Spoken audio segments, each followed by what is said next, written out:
आप लोगों ने मेरी जो वीडियो अभी मैंने डाली थी वो देखी होगी। कोरोना वैक्सीन के ऊपर जो लोगों के मन में भ्रांतियां थीं उसको दूर करने के उद्देश्य से मैंने ये वीडियो डाली थी, फेसबुक पर भी और यूट्यूब पर भी। यूट्यूब पर मेरा चैनल है रामस्वरूप श्रीवास्तव के नाम से। उस चैनल को आप लोग सब्सक्राइब कीजिए। इस तरह की इंटरेस्टिंग वीडियो आपको और भी मिलती रहेंगी और आप उसका लाभ उठाते रहेंगे।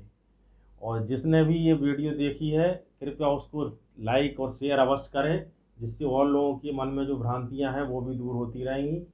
उसी क्रम में मैं आज और अपनी बात को आगे बढ़ाता हूं।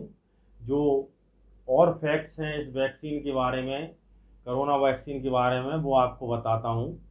एक एक करके क्वेश्चन जो हैं लोगों के मन में आते हैं, जो विचार जो प्रश्न उठते हैं, वो प्रश्न को ध्यान में रखते हुए मैं उनका सटीक उत्तर देने की कोशिश करूंगा आपको। तो पहले तो ये है कि यदि किसी को कोरोना इन्फेक्शन हो गया तो आपको वैक्सीन लगवानी चाहिए कि नहीं लगवानी चाहिए, और कोरोना वैक्सीन लगवाने से अगर किसी को इन्फेक्शन हो गया है तो लाभ है कि नहीं है, कि उद्देश्यहीन है कोरोना वैक्सीन लगवाना कोरोना इन्फेक्शन होने के बाद।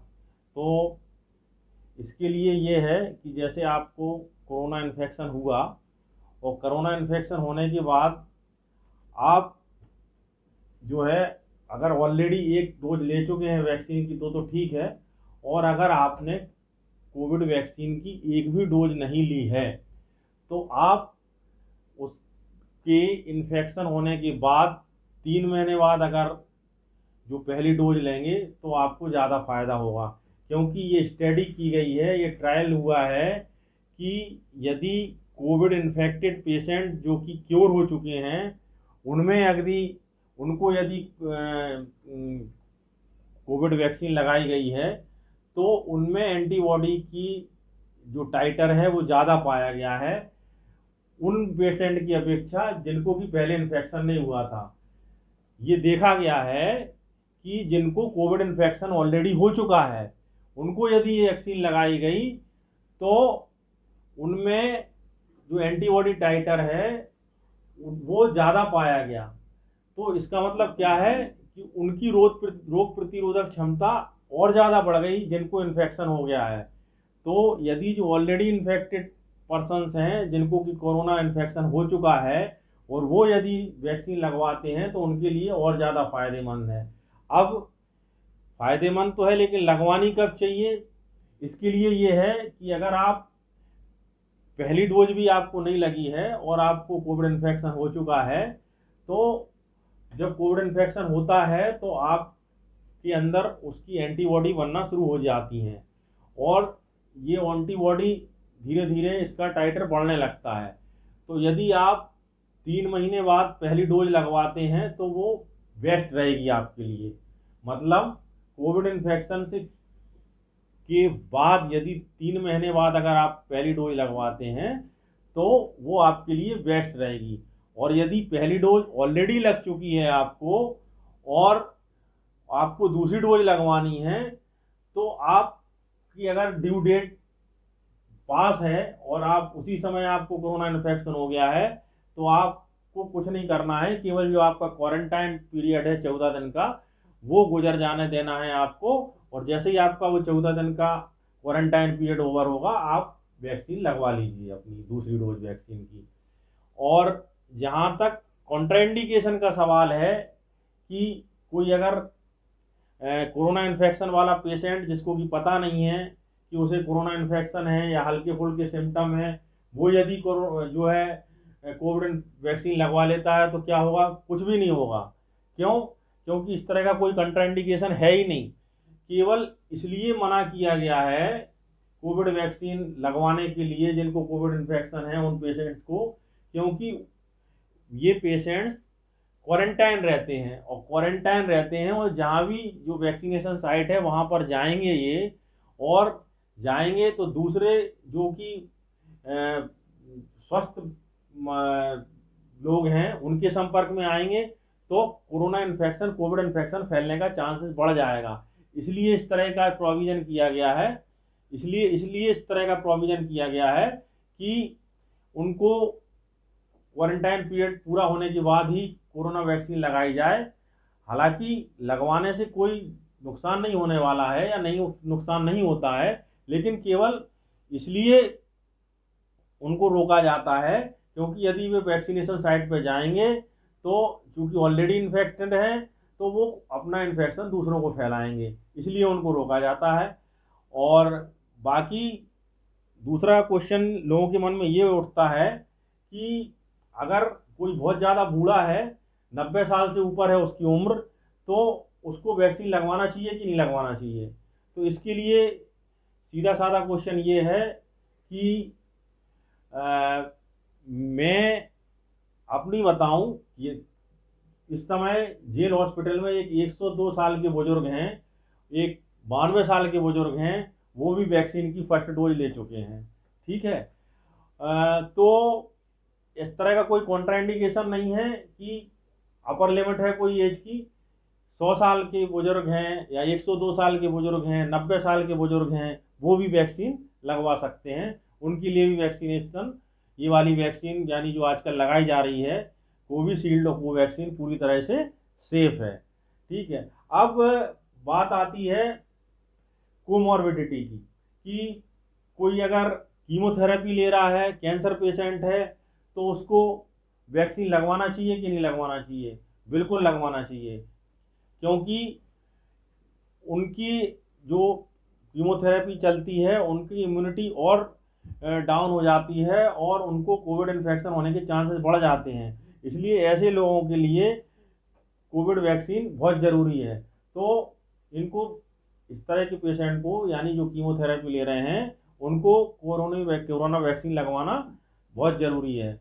इसी तरह से अगर कोई पेशेंट जो है इम्यूनो कम्प्रोमाइज्ड है, मतलब HIV का पेशेंट है, या कोई रीनल ट्रांसप्लांट जिसका हो चुका है और वो स्टीरॉयड थेरेपी वगैरह ले रहा है, तो उसको भी वैक्सीन लगवाने में फ़ायदा है। उनको वैक्सीन जरूर लगवाना चाहिए क्योंकि ऐसे पेशेंट्स को इन्फेक्शन होने के ज़्यादा चांसेस होते हैं।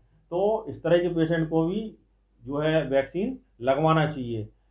कोई अगर हार्ट का मरीज है और उसकी बाईपास सर्जरी हो चुकी है या एंजियोप्लास्टी हो चुकी है, या तो ऐसे मरीजों को वैक्सीन लगवाना चाहिए या नहीं लगवाना चाहिए? बिल्कुल लगवाना चाहिए। ऐसे पेशेंट्स को वैक्सीन पूरी तरह से सेफ है।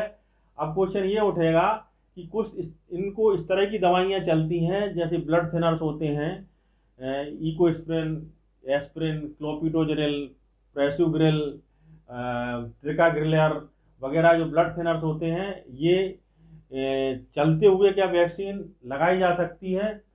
इस तरह के जो ब्लड थिनर्स होते हैं एंटीकोगुलेंट्स होते हैं, जैसे हमने बताया इस एस्प्रिन, क्लोपिडोग्रेल, प्रेसुग्रिल, ट्रिकाग्रिलर, इनको खाते हुए, इनको लेते हुए वैक्सीन बिल्कुल लगाई जा सकती है। हाँ, कुछ जो वाल्वुलर हार्ट डिजीज होती है, MSMR जिनको होता है, उन पेशेंट्स में जो वारफरिन या चलती है या वारफरिन चलती है इन पेशेंट्स में, तो या एसीटोन चलती है, उन पेशेंट्स को भी ज़रूर 1-2 दिन पहले एसीटोन या वारफरिन रोक देना चाहिए और 1-2 दिन तक बंद रखना चाहिए। ऐसा स्टडी में पोस्टुलेट किया गया है। बाकी और कोई ये कॉन्ट्राइंडिकेशन नहीं है कि हार्ट वाले पेशेंट या जिनकी बाईपास सर्जरी हो चुकी है या जिनकी एंजियोप्लास्टी हो चुकी है उनको वैक्सीन नहीं लगवाना है। और कोई अगर किसी को फूड एलर्जी वगैरह है, किसी चीज़ से ड्रग एलर्जी है, तो इस तरह का भी कोई इसमें कॉन्ट्राइंडिकेशन नहीं है कि नहीं साहब ड्रग एलर्जी है तो पहले टेस्ट कराना ज़रूरी है। बहुत नगण्य, 0 इस तरह के कोई केस मिले हैं आज तक को किसी को वैक्सीन से कोई हाइपर सेंसिटिव या एनाफाइलेटिक रिएक्शन हुई हो। अभी जो नई ड्राइव शुरू होने वाली है 1 मई से, उसमें 18 साल से ऊपर के सभी लोगों को वैक्सीन लगाने का प्रावधान है। तो इसमें प्रेग्नेंट और लैक्टेटिंग मदर्स भी आएंगी, प्रेग्नेंट वुमेन्स भी आएंगी और लैक्टेटिंग मदर्स भी आएंगी जिनको कि वैक्सीन लगाई जाएगी। जो international federation of obstetrics and gynae है, उसने भी ये क्लियर कर दिया है कि इनको प्रेग्नेंट वुमेन को और लैक्टेटिंग मदर्स को वैक्सीन लगवाना बहुत ज़रूरी है।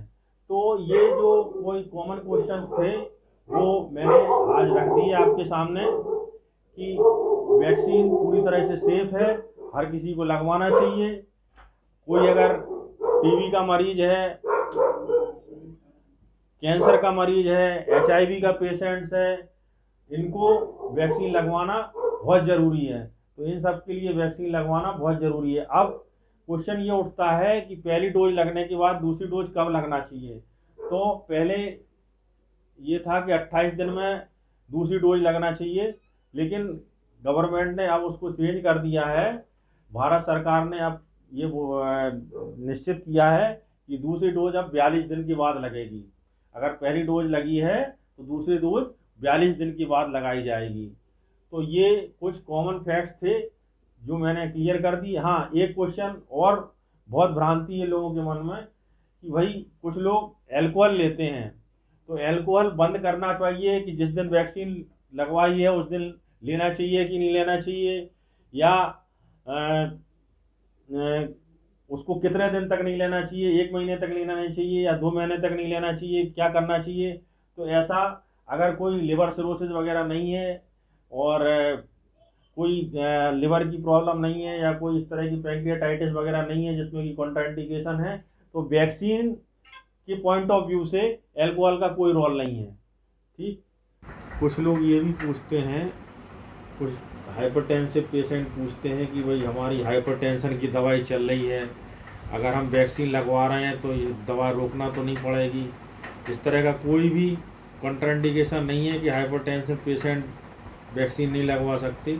हाइपरटेंशन वाले मरीजों के लिए वैक्सीन पूरी तरह सेफ है और उनका ब्लड प्रेशर कंट्रोल रहे, इसलिए उनकी दवाई भी सतत रूप से चलती रहना चाहिए। वो दवा अपनी जैसी खाते हैं वैसे ही खाते रहेंगे। वैक्सीन लगवाने से उस पर कोई फ़र्क नहीं पड़ेगा दवा के सेवन पर। इसी तरह से जो डायबिटिक पेशेंट हैं, डायबिटिक खास तौर से जो इंसुलिन पर हैं, जो इंसुलिन लेते हैं, उनके मन में खास तौर से भ्रांति होती है कि उनको इंसुलिन की डोज वैसे ही लेनी है, कि इंसुलिन नहीं लगाना है, कि कम लगाना है, कि ज़्यादा लगाना है। जो भी दवा आप जिस रोग की भी ले रहे हैं वो दवा आपकी वैसी ही चलती रहेगी। अगर आप इंसुलिन लगाते हैं तो आपका इंसुलिन वैसा ही चलता रहेगा। वैक्सीन आपने लगवा ली, वो आपकी कोरोना से सेफ्टी के लिए लगवाई है। बाकी जो रोग है, आपको उस रोग का इलाज आप जैसा कर रहे थे वैसा ही करते रहेंगे, उसकी दवाइयाँ जैसे ले रहे थे वैसे ही लेते रहेंगे। बाकी वैक्सीन लगाने से उन दवाइयों पर कोई प्रभाव नहीं पड़ने वाला।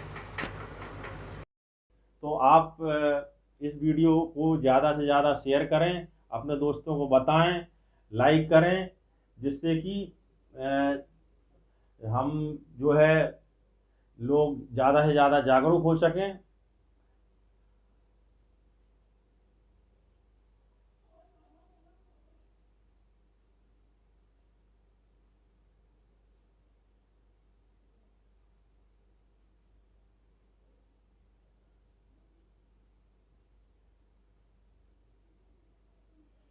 एक क्वेश्चन पूछा है, मेरे भाई साहब हैं देवेंद्र गुरु श्रीवास्तव जी, उन्होंने एक क्वेश्चन पूछा है।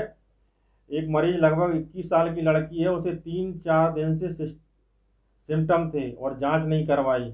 उसे हमारे एक कार्यकर्ता ने आज किट ला कर दी, लेकिन एक दिन की खुराक में ही आज उसे चक्कर आ रहे हैं, हाथ पैर कांप रहे हैं। आज उसे दवा दें या कि नहीं। अगर कोई दवा क्या दी है आप बता दीजिए उसको।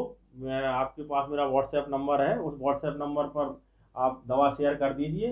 हो सकता है कुछ दवाई होती हैं इसमें, जैसे SCQS वगैरह है, अगर दी होगी तो उससे चक्कर आ सकते हैं। अदरवाइज उसका जो ऑक्सीजन सेचुरेशन है वो आप देखते रहिए और उसकी टेम्परेचर देखते रहिए। एज सच कोई कारण नहीं होता है। जो नॉर्मल दवाइयाँ चलती हैं जैसे डॉक्सीसाइक्लिन है, एजाइथ्रोमाइसिन है, आइवरमेक्टिन है और विटामिन C है, जिंक है, इन दवाइयों से इस तरह से कोई चक्कर आने का कोई सवाल ही पैदा नहीं होता। अनटिल अनलेस SCQ दी होगी, अगर तो SCQS से हाइड्रोक्सीक्लोरोक्विन से जरूर चक्कर आ सकते हैं। तो आप वो देख लीजिए कि SCQS तो नहीं दी है। बाकी मॉनिटरिंग ज़रूरी है। अगर सिम्टम है उसको तो जांच अवश्य कराएं, किट से जांच करा लें, RT-PCR सैंपल दे दें तो उसकी रिपोर्ट आने में आजकल समय लग रहा है, हो सकता है 3 से 5 दिन लगें। जो एंटीजन टेस्ट होता है उसकी जांच तुरंत आ जाती है। और बाकी जो है अगर पॉजिटिव है तो दवा देना ठीक है, और हो सकता है सिंपल सिम्टम हो और कोविड ना हो। लेकिन आजकल ये मान के चलिए कि जिसको भी सिम्टम आ रहे हैं, जैसे पहले कहा जाता था कि हर चमकती हुई चीज़ सोना नहीं होती, लेकिन अब उल्टा हो गया है, हर चमकती हुई चीज़ सोना ही है। यानी जो सिम्टम है किसी भी बुखार के हों या दस्त के सिम्टम के साथ भी प्रेजेंट हो रहा है कोरोना, बुखार के संग भी प्रेजेंट हो रहा है कोरोना, और कोई भी सिम्टम नहीं है इस समय, अगर किसी को बुखार हो रहा है, दस्त लग रहे हैं, सिर दर्द हो रहा है, तो भी अगर आप जांच करा रहे हैं तो कोरोना ही निकल रहा है। तो जांच कराना ज़रूरी है, लेकिन जांच करा लें। और बाकी मॉनिटरिंग के लिए ये ज़रूरी है कि अगर चक्कर आ रहे हैं तो चक्कर का कारण हो सकता है दवा से ना आ रहा हो चक्कर, BP फॉल कर रहा हो, ऑक्सीजन सेचुरेशन गिर रहा हो, पल्स में गड़बड़ी हो, ये सब चीज़ें मॉनिटरिंग ज़रूरी है। बाकी दवा से भी हो सकता है, इससे मैं इनकार नहीं करता। हो सकता है SCQS दी हो, उससे प्रॉब्लम हो रही हो।